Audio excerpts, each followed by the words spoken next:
TV ప్రేక్షకులకు నమస్కారం. మీ అందరికీ కనుమ శుభాకాంక్షలు. కనుమ అని మనం అంటాం, కానీ కనుము అన్నది అసలైన పేరు. ఎందుకు కనుము? కనుము అంటే పశువు అని అర్థం. అంటే పశువుల పండుగ? ఖచ్చితంగా. పశువులకి కూడా ఒక పండుగ ఉంటుంది, కానీ పాపం వాటికి తెలియదుగా. మనమే ఆ పండుగని చెయ్యాలి. మన సనాతన ధర్మం ఎంత గొప్పది అంటే, ఈ సంప్రదాయంలో మనం ఏ పండుగ చేసుకున్నా మన ఆరోగ్యానికి సంబంధించి, మన మంచికి సంబంధించి ఉంటుంది.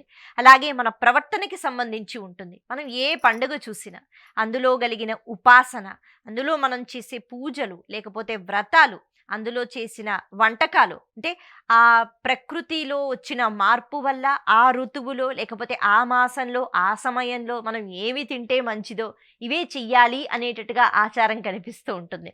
అందుకే అలాంటి పదార్థాలు చేసుకుని నివేదన చేస్తే, సరే ఇవి చెయ్యాలి కదా, ఇవే చెయ్యాలి అని మనం ఎప్పుడైతే మనకి మన పెద్దవాళ్ళు చెప్తున్నారో అలా చేసి పెట్టి, భగవంతుడు పాపం కేవలం అలా దృష్టి పెడతారే గాని ఆయన స్వీకరించరు. ఏ భగవంతుడైనా అవన్నీ మళ్ళీ మనమే తింటాం, పొట్టలో వేసుకుంటాం. కాబట్టి ఆ ఋతువులో, ఆ సమయంలో ఈ ఆహారం తింటే మంచిది అనేటట్టుగా మన సనాతన ధర్మం పండుగలు ఎలా చేసుకోవాలి, ఎన్ని పండుగలు చేసుకోవాలి అన్నది మనకి ఇక్కడ కేవలం మన సంప్రదాయంలోనే ఇన్ని పండుగలు మనకి కనిపిస్తాయి.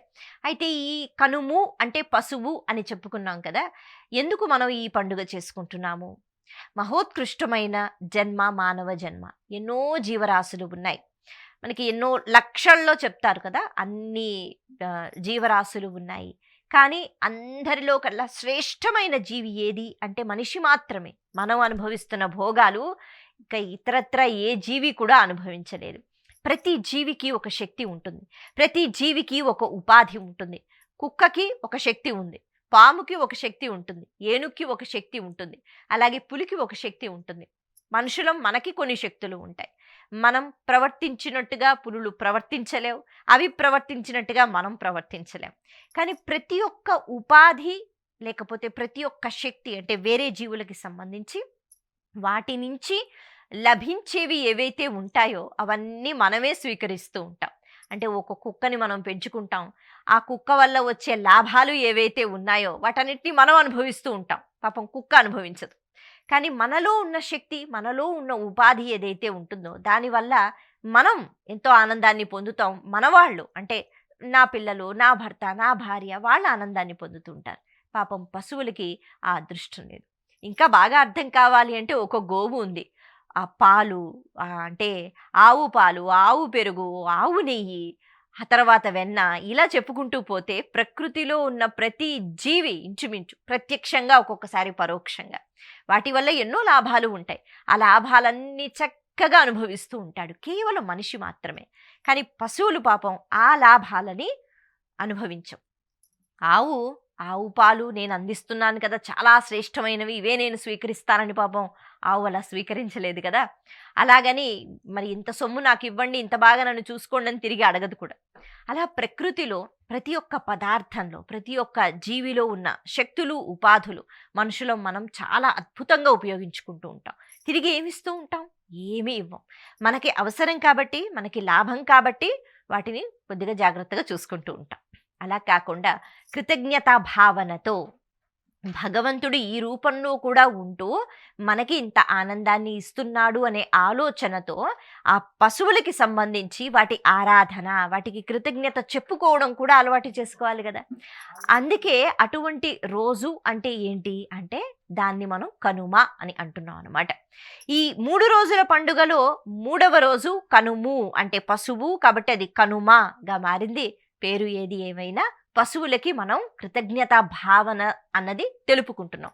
మరి మనం ఏ భాషలో మాట్లాడినా వాటికి అర్థమవుతాయా? అర్థమవుతాయి. మన భావన అలా ఉంటే వాటికి భాష రాకపోయినా అర్థమవుతుంది.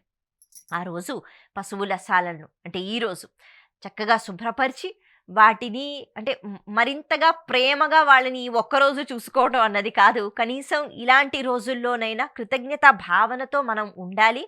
వాటిని ఎప్పుడు మనం బాధ పెట్టకూడదు, అనవసరంగా కొట్టకూడదు, రాళ్ళవి వెయ్యకూడదు, ఇంత గడ్డి పెట్టటమో లేకపోతే వాటికి సంబంధించిన ఆహారాన్ని వీలైతే మనం పెట్టటమో చేస్తూ ఉండాలి అన్న భావాలు మనకి ఇలాంటి రోజైనా గుర్తుకు రావాలన్నమాట. ఇక పశువులు అంటే ఇదివరకైతే పంట పొలాలకి ఆ ఎడ్లకే కదా ఆ నాగలి అన్నది పెట్టి అవి పాపం ఎంత కష్టపడుతూ ఉంటాయి. మనుషులు మనం కష్టపడినా మనకన్నా చాలా ఎక్కువగా అవి కష్టపడతాయి. అంత కష్టపడిన తర్వాత పంట మన చేతికొచ్చిన తర్వాత ఆ ఆనందం అంతా ఇంత కాదు. కాబట్టి ప్రత్యేకించి ఈ పశువులకి కృతజ్ఞత అన్నది చెప్పుకోవడం, ఆ పశువుల సాలను శుభ్రపరిచి, అందంగా ముగ్గులు వేసి, ఎక్కడ అందంగా ఉంటుందో అక్కడ ఆనందం ఉంటుంది. కాబట్టి ఆ రోజైనా అవి కూడా ఆ భావనతో ఉండేటట్టుగా మనం ప్రవర్తించటం, ఆ పశువులకి పూజలు చేయటం, అలాగే ఆ పశువులకి అంటే పసుపు, కుంకుమ, ఎడ్ల బండ్లకి అంటే సంబంధించి ఆవులు కానీ, లేకపోతే ఎద్దులు కానీ, ఇలా కోళ్ళు కానీ, ప్రతి ఒక్క జీవికి మనం అలా మన కృతజ్ఞత అన్నది తెలుపుకుంటున్నాం. మరి ఈ నేపథ్యంలోనే మనం ధాన్యం ఏదైతే వస్తూ ఉంటుందో సంక్రాంతి పండుగకి, ఆ ధాన్యము అన్నది అది గుత్తులు గుత్తులుగా కంకులు అన్నవి కడుతూ ఉంటారు. ఇంటి బయట కడతారు. దీనివల్ల పక్షులు కూడా అటు ఇటు ఎగిరిన పక్షులు చక్కగా అవి చూసి నిండుగా అవి ధాన్యం తినుకుంటూ వెళ్ళిపోతూ ఉంటాయన్నమాట. అలా బయట పెడుతూ ఉంటారు. అలాగే నీళ్లు పెడుతూ ఉంటారు. ఇలా పక్షులకు, పశువులకు అన్నిటికీ కూడా కృతజ్ఞత భావన తెలుపుకునే అద్భుతమైన రోజు అంటే కనుము, లేకపోతే కనుమ అని మనం చెప్పుకోవాలి. ఇంతేనా? కాదు. ఇక్కడ ఇంకొక విషయం కూడా మనం తెలుసుకోవాలి. కనుమ రోజు కాకి కూడా బయలుదేరదు, బయటికి వెళ్ళదు అని ఒక సామెత మనం వింటూ ఉంటాం. కనుమ రోజు మళ్ళీ పెద్దవాళ్ళు అంటే మన పితృదేవతలు ఎవరైతే ఉంటారో వాళ్ళు ప్రయాణం చేసి వస్తారు అని చెప్తారు. ఎందుకు వస్తారు అంటే మనల్ని దీవించడానికి వస్తారు. మనం ఎలా ఉన్నామో చూడటానికి వస్తారు. అలా చూసి ఆనందంగా వెళ్ళిపోవాలి అంటే మన ప్రవర్తన ఎలా ఉండాలి? మనం ఏ పని చేసినా ప్రత్యక్ష నారాయణుడు ఉన్నాడు. అలాగే భగవంతుడు చుట్టూ పంచభూతాలలో ఉన్నాడు. అలాగే పితృదేవతలు కూడా చేస్తూ ఉంటారు. అయ్యో మా వంశంలో ఉన్నవాళ్ళు ఇలా అయిపోయారా అని వాళ్ళు బాధపడకూడదు. ఇంత చక్కగా అద్భుతంగా వాళ్ళు ప్రవర్తిస్తున్నారా అని మురిసిపోవాలి. అలా ఈ కనుమ రోజు పితృదేవతలు కూడా వస్తూ ఉంటారు. మళ్ళీ చూసుకుని ఆశీర్వచనం చేసి వెడుతూ ఉంటారు అన్నది నమ్మకం. అందుకే పితృదేవతలకి మినుములతో చేసిన పదార్థాలు నివేదించాలని చెప్తారు. ఎక్కువగా గారెలు అందుకే వండుతూ ఉంటారు కనుమ రోజు. అలా గారెలు అన్నవి వండిన తర్వాత అది మనం పెట్టిన తర్వాత సాధారణంగా ఇంటి బయట గోడల మీదో ఎక్కడో మేడ మీదో పెట్టేస్తూ ఉంటారు. ఎందుకంటే పితృదేవతలకి అది నివేదించినట్టు. అలా పెట్టినప్పుడు కాకులు వచ్చి తీసుకుని వెళుతూ ఉంటాయి. కాకులు స్వీకరిస్తే ఆ రూపంలో వాళ్ళు వచ్చి స్వీకరించినట్టు అని చెప్తూ ఉంటారు కదా. అందుకే అలా ఈ కనుమ రోజు బయటికి వెళ్ళకూడదు అంటే బయలుదేరకూడదు అని ఎందుకంటారు అంటే చెయ్యవలసిన కార్యములు ఉన్నాయి ఆ రోజు కూడా. కేవలం పండగ సంక్రాంతి అయిపోయింది, ఆనందంగా కొత్త బట్టలు వేసేసుకున్నాం, ఇక కనుమ రోజు ఏం లేదు బయలుదేరిపోతాం అని కాదు. పితృదేవతల్ని కూడా ఇక్కడ సంతృప్తి పరచాలి. ఈ పద్ధతి ఒకటి ఉంది, దీన్ని పాటించండి, దీన్ని చెయ్యండి అనేటట్టుగా ఎవరికి వాళ్ళే అక్కడికి ఇక్కడికి వెళ్ళిపోతే ఎలా? కాబట్టి ఈ పదార్థాలు వండండి. కేవలం వంట చేసాం అక్కడ పెట్టామన్నది కాదు.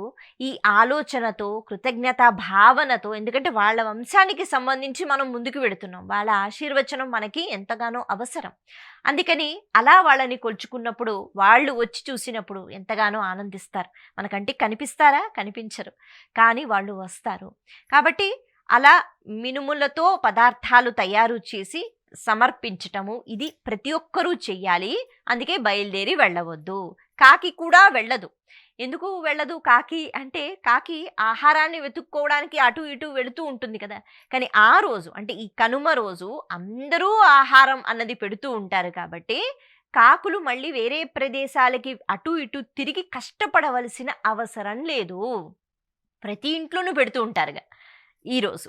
అందుకని కాకి కూడా ఎక్కడికి బయలుదేరదు. హాయిగా ఎక్కడుందో అక్కడే చక్కగా కనిపిస్తుంది. ఏ పిట్టగోడ మీదో లేకపోతే ఏ మేడ మీదో అద్భుతంగా వెళ్ళి స్వీకరిస్తూ ఉంటుంది అని చెప్తారు. ఇన్ని రకరకాల విషయాలు దాగి ఉంటాయి. అందుకే కనుమ అనేటప్పటికీ కృతజ్ఞతా భావనతో కూడుకున్న మనకి ఈ పండుగ అనమాట. కాబట్టి ఈ పండుగ 3 రోజులు అంటే భోగాన్ని అనుభవించటము, అలాగే సంక్రాంతి పండుగ అనేటప్పటికీ దాన ధర్మాలు అలవాటు చేసుకోవడం కేవలం ఒక్కరోజు మాత్రం కాదు, ఇది ప్రారంభం అనేటట్టుగా ఇక్కడి నుంచి ప్రతినిత్యం ఎంత చేతనైతే అంత సహాయం చేస్తూ ఉండటం, దాన ధర్మాలు చేస్తూ ఉండటం, కృతజ్ఞతా భావన అన్నది చూపిస్తూ ఉండటం. ఎందుకంటే ఎంత మనం ఎవరికి ఏమి ఇచ్చినా అవతల వాళ్ళ దగ్గర నుంచి ఏది పొందామో పరమాత్మ స్వరూపంలో వాళ్ళు వచ్చి మనకి ఆనందాన్ని ఇచ్చారు, లేకపోతే ఈ అవసరం అన్నది వాళ్ళ వల్ల తీరింది, ఈ కష్టం ఈ బాధ అన్నది వాళ్ళ వల్ల తీరింది అనే విషయాన్ని గుర్తుపెట్టుకోవాలి. ఆ కృతజ్ఞతా భావనతో మనం పశువులకి పూజలు చేయటము, అలాగే ఆ పశువుల శాలను శుభ్రపరచటము, వాటికి ప్రత్యేకంగా మనం ఏవైనా వండి పెట్టి, అంటే రకరకాల ప్రదేశాలలో రకరకాల వంటకాలు అన్నవి చేస్తూ ఉంటారు, ఆ పశువులకి అవి ఇస్తూ ఉంటారు, అవి చక్కగా ఆనందంగా తింటూ ఉంటాయి. ఇలా ముచ్చటగా 3 రోజుల పండుగ భోగి, సంక్రాంతి, అలాగే కనుము. మనకి ఏ పండుగ ఉన్నా ఆ పండుగలో అందులో దాగి ఉన్న అర్థము, విశేషము, లేకపోతే ఆ రహస్యాలు ఏవైతే ఉంటాయో అవి తెలుసుకుంటే నిజంగా మన జీవితాన్ని మార్చుకునే ఒక అద్భుతమైన అవకాశం కలుగుతుంది. పండుగ అంటే కేవలం కొత్త బట్టలు వేసుకున్నామా, పిండి వంటలు చేసుకున్నామా, తిన్నామా అన్నది మాత్రమే కాదు. ఆ పండుగ మనకి ఏం చెప్తోంది, ఇక నుంచి మళ్ళా ఆ పండుగ వచ్చేంత వరకు మన ప్రవర్తన ఎలా ఉండాలి అన్నది తెలుసుకోవాలి. సూర్యునిలో మార్పు ఏదైతే ప్రకృతిలో మార్పుని తీసుకుని వచ్చిందో, మనలో కూడా మంచి మార్పు అన్నది వచ్చి, ఇక నుంచి ఆ మంచి మార్పు వల్ల మనం ఆనందంగా, ముఖ్యంగా తృప్తిగా ఉంటూ అవతల వాళ్ళకి కూడా ఎంతో ఆనందాన్ని ఇవ్వటం అన్నది ఈ 3 రోజుల పండుగ యొక్క పరమార్థం. అలాగే మనకి ప్రత్యక్షంగా పరోక్షంగా సహాయం చేసిన ఎన్నో జీవులకి కూడా మనం పేరు పేరు పెట్టి మనం చెప్పలేం, కాబట్టి అందరినీ ఒక్కసారి మనం స్మరించుకుంటూ వాళ్ళకి కృతజ్ఞత అన్నది అందించటం ఈ కనుమ రోజు యొక్క ప్రత్యేకత. మరొకసారి మీ అందరికీ కనుమ శుభాకాంక్షలు. నమస్తే.